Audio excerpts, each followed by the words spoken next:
Next story I want to talk about is about a guy named Josh Fierstein. Now, this is the guy on screen. He has a long history with the atheist community on YouTube, and I'm going to get into that in a minute. But before I do, I want to introduce you to him. If you've never heard of him before, let me play this clip. This is, I believe, from 2020. This is a very hard clip to recover, but I dug it up out of some old vault somewhere, cleaned it up as best I could. I didn't get a date, but I believe it's shortly after the pandemic started, and people were trying to encourage mask use, and that's when it became a culture war issue, okay? So let's listen to where Josh Fierstein fell on the mask issue. So there's all these videos going viral on the internet of these Costco Karens holding their phones up, videoing these people that refuse to wear masks, calling them names and sending a message to them, look. I love it how the people who are exposing the crybabies who refuse to wear a mask, those people exposing them are the Karens, not the crybabies who are refusing to wear a mask. That should give you an idea of where this guy stands right now. Keep listening. Sending a message to them, look, my video is not for the people that refuse to wear masks. It's for the people instead that think that the government has the right to mandate mask wearing. So here's a message for you the best way you can understand. Okay, let me just say the government does have a full right to mandate mask usage. They used to jail people or fine the hell out of them in the 1920s or the late 19-teens, like during the Spanish flu pandemic.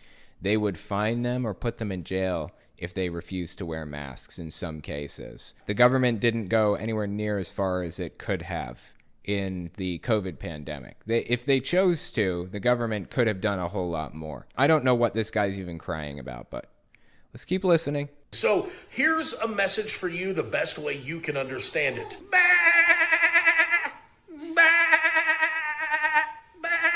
That was stop being stupid and sheep, okay? So if you agree with me, take a moment, click share, and as always, God bless. Have a very, very beautiful day. Yeah, so that's Josh Fierstein, if you were unfamiliar. What else do you say about that? What else do you say? I feel like that clip, I put it right at the front because it sums the guy up really nicely, in my opinion. Let me show you some of the other things that he got famous for, though. This one was from August 25th, 2014. This is his famous $100,000 Atheist challenge. I thought it was a $10,000 challenge for some reason. He basically said he'd give you $100,000 if you could do this thing. I don't know that he even has 100,000, but let's listen. What's up, Josh Fierstein here. So I'm here to issue the $100,000 Atheist challenge to anybody that could provide me proof or evidence that God does not exist. I think it's rather ridiculous that there's been people for a long time that have said... Let me just pause there for a second. As an atheist, here's my belief. I'll give you my belief. I don't know if God exists. I'm not saying God does not exist. It's possible that God does exist. But if you want me to prove that God doesn't exist, you're going to have to define God for me. I assume Josh Fierstein believes in the whole Jesus thing, right? Walked on water, turned water into wine, the whole 9 yards, led the Jews out of Egypt and into Israel and all that stuff. I'm guessing that's what he believes in. I don't need to prove to you that interpretation or that belief in God is real. You need to prove to me that it's real. He's trying to reverse the burden of proof here. That's the hang-up. I don't have a responsibility to prove your beliefs to you. You have the responsibility to prove it to me. Let's keep listening. People for a long time that have said that God does not exist, and yet they're unarmed because they have zero evidence and zero proof. How? Well, that's the thing. You don't have any evidence or proof of your claims. Personally, just me speaking as Owen Morgan, I'm not making any claims. I'm not saying God doesn't exist. I'm saying I'm waiting for you to provide evidence to me. That's what I'm waiting for. Zero evidence and zero proof. How would that ever hold up in a court of law? How would that hold up in a court of law for you? Like, he keeps trying to flip this around. A week before that Atheist challenge came out, August 18th, 2014, he puts out this clip of him supposedly debunking the theory of evolution. Listen to this. Hey guys, Josh Fierstein here. You know, the other day I had an atheist tell me that I was an idiot, moronic, and stupid for believing in God, that he created this world because it took... Okay, I know that there are probably some atheists out there who talk like that, who will get up in someone's face and say you're an idiot and you're stupid, blah, blah, blah. That's not what I do, and I don't hang around crowds who do things like that, who get up in Christians' faces and call them idiots. That's not my cup of tea. I don't think it's productive at all, so take that for what you will. Let's keep listening. Because it took way too much faith to believe in a process like that, while he believed in what he called the science of evolution. Well, let's go ahead and let's do this. Dear Mr. Atheist... FYI, just as a fun fact here, that's actually where Mr. Atheist got his name, like Jimmy Snow. He got it from Josh Fierstein saying that. Josh Fierstein does a series of videos where he is writing a letter to atheists or whatever, and he says, Dear Mr. Atheist, first... Yeah, that's his intro for a lot of his videos, Josh Fierstein. And Mr. Atheist decided to create a channel based around that. He's answering Mr. Christian or whatever, so he called himself Dear Mr. Atheist. Anyway, that's neither here nor there, completely irrelevant. I just thought it was interesting, like a little fun fact for you. A YouTube internet historian fun fact for you. Let's do this. Dear Mr. Atheist, first of all, let me correct you.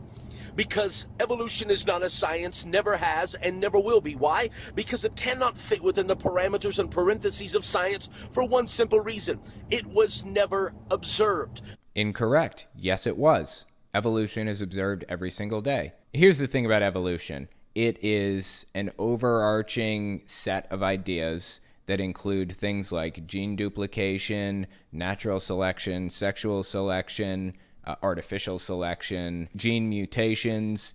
A whole bunch of things are all under this entire branch of science that makes up evolution. We observe each of these things individually on a daily basis. The natural selection part, that's a process that you would think would take too long for us to actually observe, right? Because it has to happen over millions of years, basically. But actually, no, it just has to happen over lots and lots and lots of generations.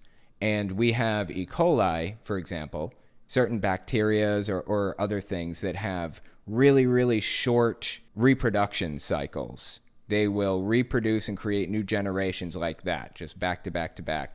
And over the course of 30 years, we can actually watch evolution take place in short generation organisms. So that's simply wrong. You're incorrect here, Josh. I'm sorry. It was never observed. That's why it's not science. That's why it's called the theory of evolution. I'm sorry. This dude is busting out every misunderstanding out there about evolution. I just have to correct them. I'm sorry, guys. A theory is actually pretty much the top, as high as you can go in the field of science. Once you get to theory status, you've graduated to the very top. Theories are used to describe overarching frameworks about concepts or ideas. And from theories, you derive things like laws. The theory of relativity, the theory of gravity, or the germ theory of disease are all theories with a scientific framework that describe exactly what's happening.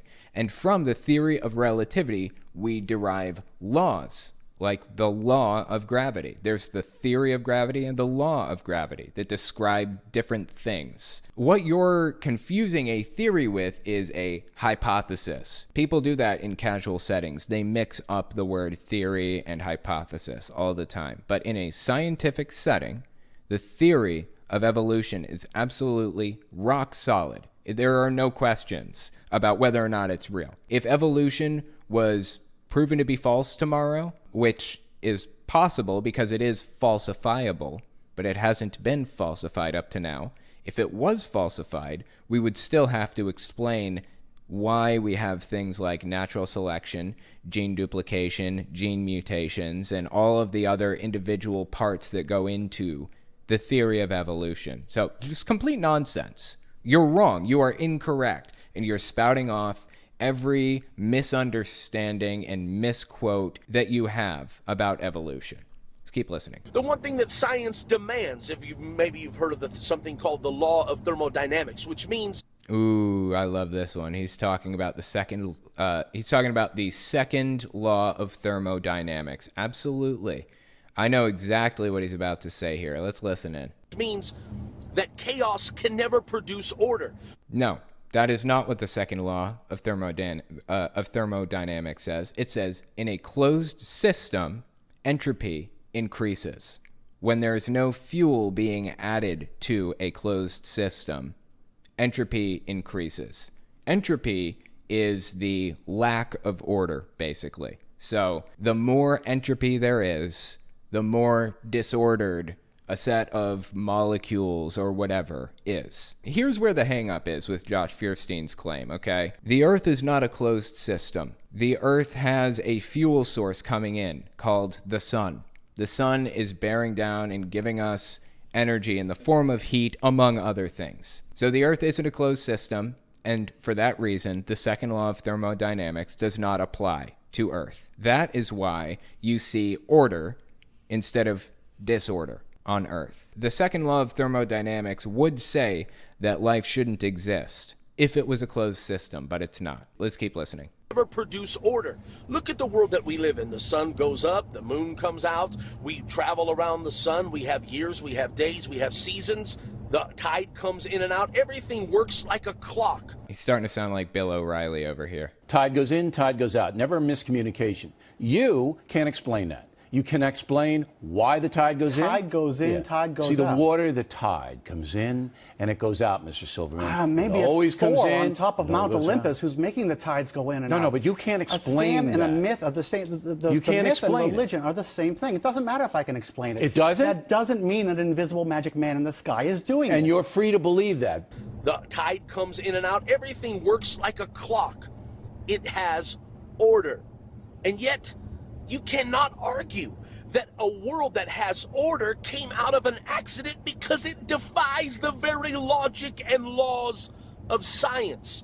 No, it doesn't. That's just a complete misunderstanding of the laws of science. If you actually understood what they were and what they said and what was required, I mean, this really requires like deep scientific understanding and a lot of research to fully understand exactly what's being described in the second law of thermodynamics. And when some layman comes along and tries to pick it apart and try to prove that it disproves atheists' position or whatever, it's just nonsense. It just makes you look like you don't know what you're talking about, because you don't. I actually went to school for chemistry for a semester before I switched to a psychology degree. I went to school for chemistry, and we talked about the second law of thermodynamics. They explained to me, after I had built up some level of basic understanding for the scientific method and all of the stuff involved, I built up this foundation to understand, to be able to understand what they were talking about when they were describing some of the elements involved in the second law of thermodynamics. This guy doesn't have, like, the very beginning, the basics. He doesn't have the most basic knowledge to understand what the second law of thermodynamics is even talking about. So what he's saying here is complete nonsense. It makes no sense. From a scientific perspective, I can tell you he's incorrect because the Earth is not a closed system. There is energy being fed into it. If you're curious, just look into that. Just go to like the second law of thermodynamics Wikipedia page, and I'm sure you can read more about it. It'll explain the whole thing. You see, you think it takes a lot of faith for me to believe in a God that created this world, a God that created order, and yet, what if I were to tell you that somewhere in Oklahoma, a tornado rolls through a junkyard full of a bunch of old cars, and somewhere on the other side of that tornado, out of that junk pile, it magically produces a perfectly red, shiny, working Lamborghini. Yes, that would be absolutely absurd, because that is not actually what happened. We have a certain level of entropy, right? You start feeding energy into the system, and entropy starts decreasing. Things start to get more ordered over a long stretch of time. What you're describing is you snap your fingers and then there's a Lamborghini in front of you, like instant order. Instant order. That's not what happened. Order did not suddenly come to be on Earth instantly. That is ridiculous. What you're describing here is absolutely ridiculous. It slowly built up over the course of 4.5 billion years until we finally reached the point that we're at now, where we have humans and we have cars and high rises and stuff like that. We have all kinds of incredibly complex systems here on Earth because over a long period of time, energy was fed into the system. That's not in violation of the second law of thermodynamics. Nothing about evolution is in violation of any of the scientific laws. You would tell me I was nuts. You would tell me that I had lost it. You would probably try to admit me into the psychiatric ward. Why? Because that is absolutely stupid. I mean, how much faith would it really take to believe something as idiotic as that? It had to be by intelligent design. My God, this dude just keeps laying down misunderstanding after misunderstanding, terrible argument after terrible argument. I mean, how many has he given us so far? Like 5 of them at least?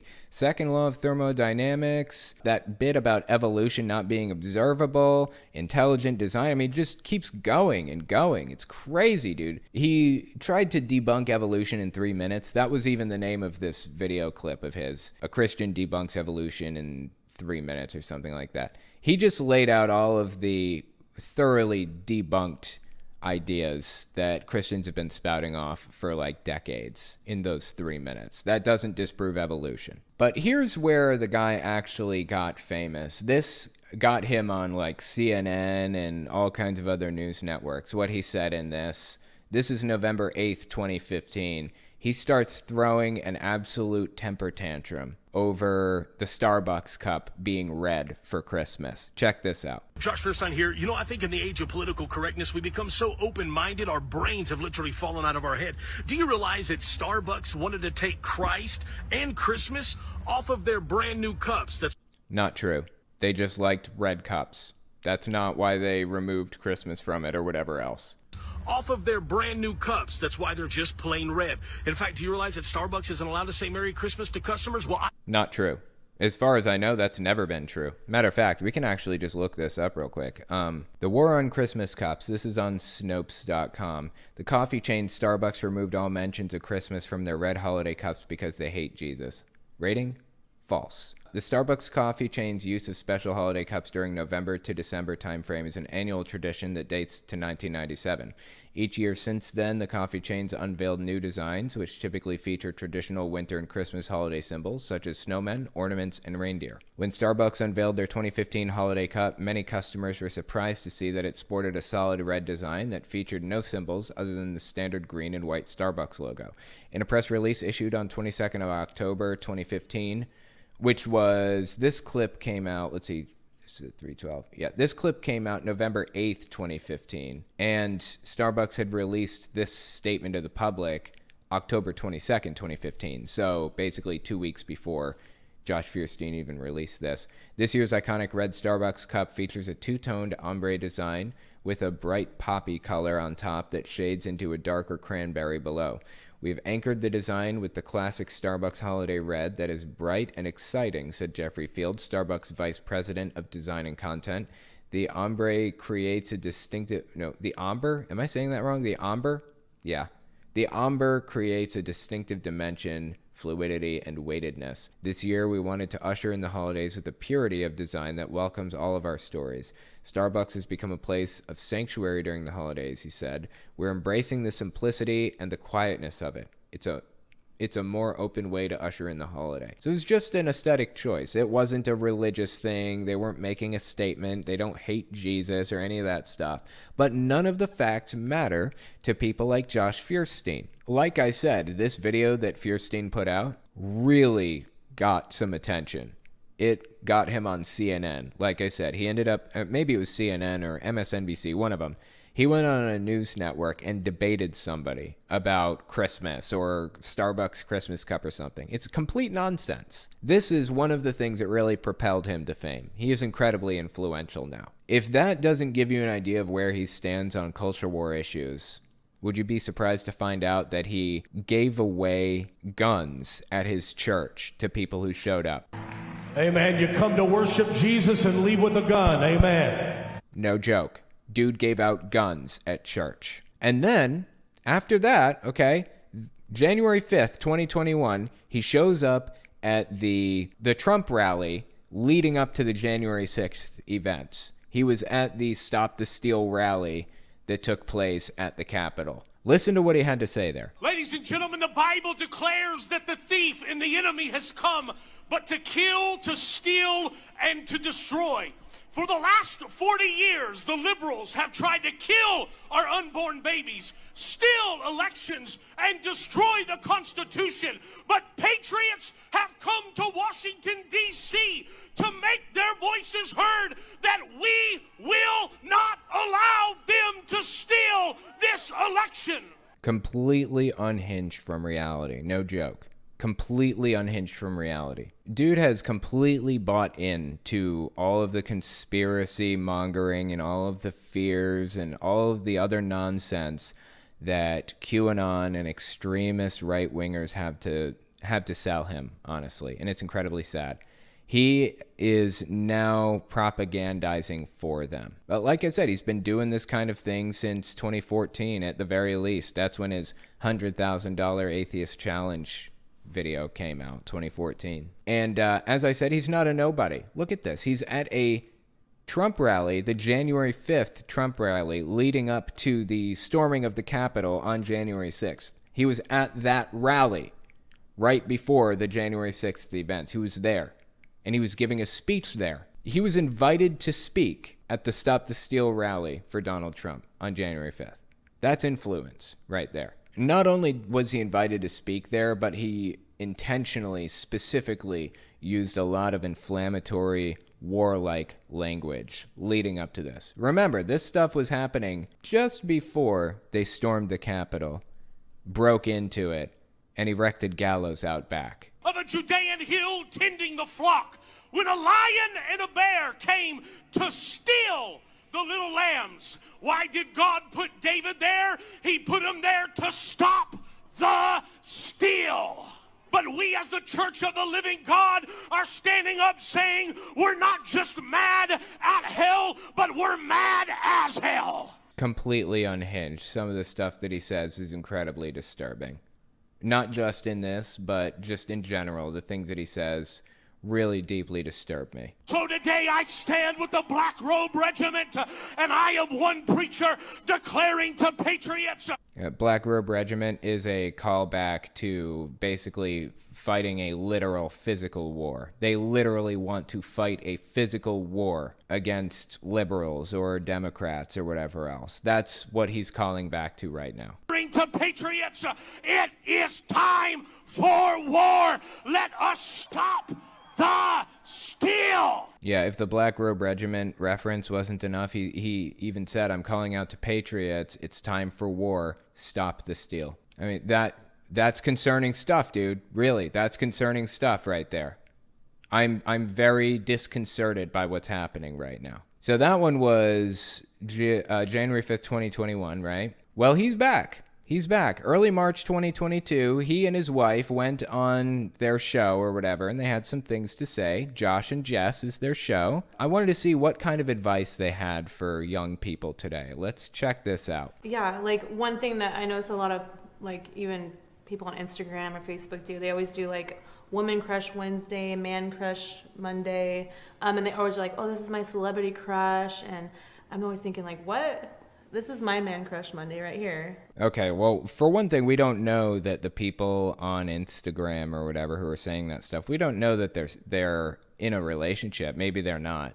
But these guys, these two people, they are fundamentalists. They are extremists to the core, honestly. And I lived in that world for a long time as a Jehovah's Witness, and I happen to know that as a Jehovah's Witness, I was expected to get married as young as possible, 18 years old, ideally, because that would lock me in for the rest of my life, and I wouldn't get myself into trouble by doing something unscriptural with somebody else. That's kind of the mindset that these people have. Lock yourself in early so that you're not tempted to do something unscriptural. If you are single, then there's something wrong with you. That's where their heads are at. That's why she's saying Man Crush Monday or whatever other thing she was talking about there. That's why she's saying it's wrong, because people should be in a relationship, period. And if they're in a relationship, there shouldn't be any crushes on anybody else. For the record, actually, I I agree with. I'm monogamous personally. I don't think that people in relationships should be with others unless that's part of your relationship. Unless you're in an open relationship or whatever, that's okay with me. I'm fully monogamous. Like, I have no interest in open relationships or anything like that. So it wouldn't be okay with me. But I'm okay with you making your life decisions and being happy with them, even if you're polygamous.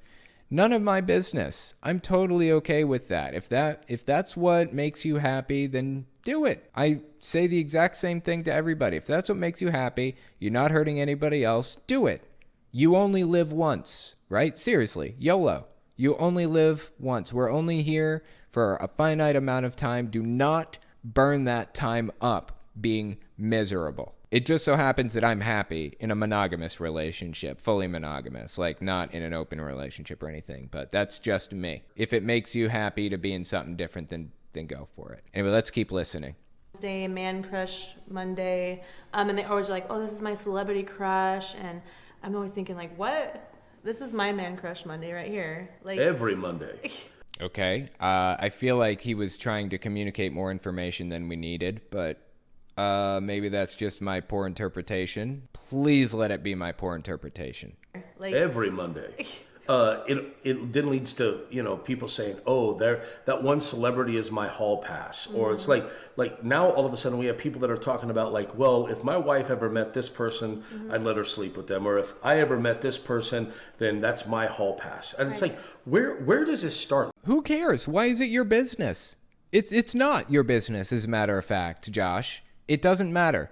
Let people live their lives and be happy the way that they're happy. It's just a fun little game, truly. It's just a fun little game. Not my cup of tea. Like I said, I'm not into it. I wouldn't do it. That's not how my relationships operate. But like I said, we only live once. Enjoy life to the fullest because you only get one go around. Instead of letting people live their lives and enjoy it and define who they are and their interests and everything, Josh Fierstein is doing everything he can to repress people and force them into this little box that's defined by not the Bible, but his interpretation of the Bible specifically. Where does this start? Why all of a sudden is infidelity in marriage? That's not infidelity. If it's something that's agreed upon, then it's not infidelity. It's an understanding that both people have come to. So I simply disagree with the characterization. Infidelity in marriage, whether it's just like, just making a covenant with your eyes, all right? Because people say, well, how is Instagram infidelity? Well, it's not. Instagram is not infidelity. Because if a woman posts a booty pic, right, and I'm over there engrossed in her booty. Okay, this is getting weird. For the record, that's the end of the clip anyways, but people's relationships are defined by each other's boundaries. People define the boundaries of their own relationships together, and Josh Fierstein and his wife are desperately trying to come in and redefine those boundaries for people, and I just can't stand it. It makes my skin crawl, especially knowing where this guy's head is at with everything else. I really don't think that he should be defining anything in people's lives based on the things that he has to say, based on the fact that he seems to have a real interest in creating a second civil war, based on what he said at the Trump rally, based on his complete misrepresentation and or misunderstanding of basic stuff, based on the fact that he's willing to slander and attack a company over something nonsensical, like he did with Starbucks, based on his misunderstanding of evolution. I mean, at the most fundamental levels, like he hasn't even researched it, even a little bit. Even a cursory amount of research take you an hour. You should know more than Josh Fierstein if you research evolution for a single hour. I don't think this guy should be defining any part of somebody's life. He really needs to get a grip on his own life and his own understanding of the world around him before he starts defining it for other people. Captain Gars, forget my usual joking. I'm a supporter of the Second Amendment, but giving guns out at church is massively dangerous. Josh, or whoever he is, needs serious help, or he needs to be in prison. Yeah, well, I didn't talk about this before, but he's actually released. I mean, he's a public figure. with a following. Like I said, he's been on CNN. He's not a nobody. He has people who listen to his every word, and many of them are extremists. And at one point, he actually said, I'm not sure that I want to say it on YouTube. He basically said, doctors have been performing abortions all this time. Well, it's time that we make them run in fear for their lives. Tonight, we should find a doctor and, blah, blah, blah. He was very, very specific, seriously. He deleted that, shortly thereafter. I think I could probably find a copy of it. I think I know where to look. But he's actually come out and endorsed violence directly. Deleted it shortly after. I really don't know how he didn't spend time in jail for that. That was a direct call to violence. He's also, there are videos of him with his kids, and it's bad, dude. It's bad. This guy is just not good. He's incredibly concerning, some of the things that he says and does.